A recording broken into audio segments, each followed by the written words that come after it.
سلامونه دوستانو عزیزانو، هغه افغانان چې له پاکستان نه راځي او افغانستان ته بیا اوښکې تویوي.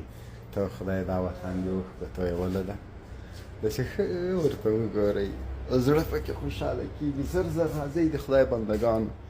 خلک له امریکا نه ریپورټ کېږي، کیسه کښېنلي تاسو له قرضداري ملک نه قرضونو نه به خلاص شئ. ګورئ ګلانو ته وګورئ، د خدای بندګانو دغسې وطن الله پاک موږ او تاسو ته راکړی. ګورئ شنې مزې دي، شنې مزې دي چې نیم ساعت دلته بالخصوص په کندوز کې تېر کې 80 کلن نه بېرته 20 کلن جوړېږي. ګوره څنګه ځوان شولم، نو کندوز ته راسئ، الله مو راوله پوه شولې. بیا بالخصوص د کندوز مهاجرین چې په اروپا او په امریکا او په غرب کې هلته خو خیر په دې دالستان کې دي، نو هسې هم بلوڅان هم پرې شروع کړي، ټي ټي پي هم پرې شروع کړې ده. زه نه پوهېږم چې نن به بیا څوک غځولي که نه.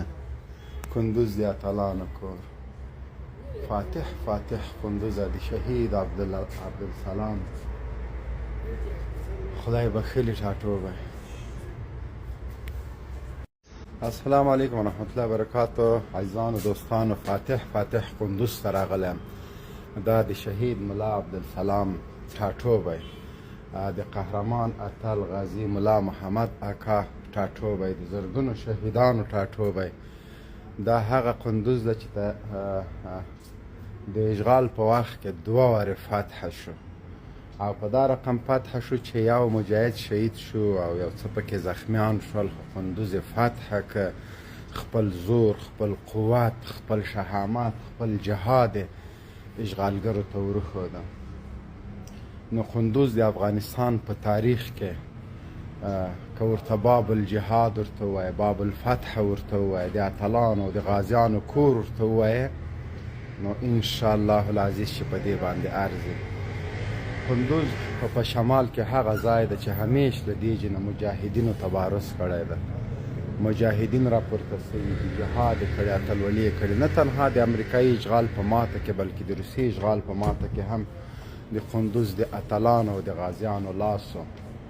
نو کندوز ما خپل کور ده، خپل ځای مې ده، خپل وطن مې ده. هر څوک راتللی شي، اوچتې سترګې. کندوز د افغانستان کندو ده. کندوز هغه ځای ده چې هر کندوزی چې کور ته یې ځې نو د قدر خلک دي، د عزت خلک دي. نو کندوز په ما باندې ګران ده، کندوز باندې زه ویاړم، په کندوز باندې افتخار کوم. نو تاسو څنګه یاستئ؟ کټاسرې ته په ټول پاکستان کې دغسې ځای شته؟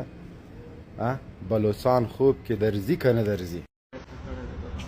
هلته ما هغه پخوانی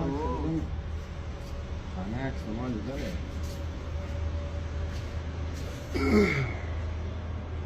اوس نصیبه افغان مهاجرین راځي، هغه زاړي، ته خدای دا وطن د زړه ده، جنت جنت وطن ته راځئ. خدای هم کار کړي، یو خو به له دالو خلاصوي، بل به وروره بله له قرضو خلاصوي، بل به خپل وطن وي، بل به دا څوک نه وایي دا مهاجر ده. اوس کاسې په دغه جي کې خیمه ووهې، څه شوله خیمه څه شوله؟ سبا ورځ به هم تېره کړو، دومره به ډېر مزاله مه کړه، بله ورځ به هم تېره کړو. څنګه په خدای نفس هم په دومره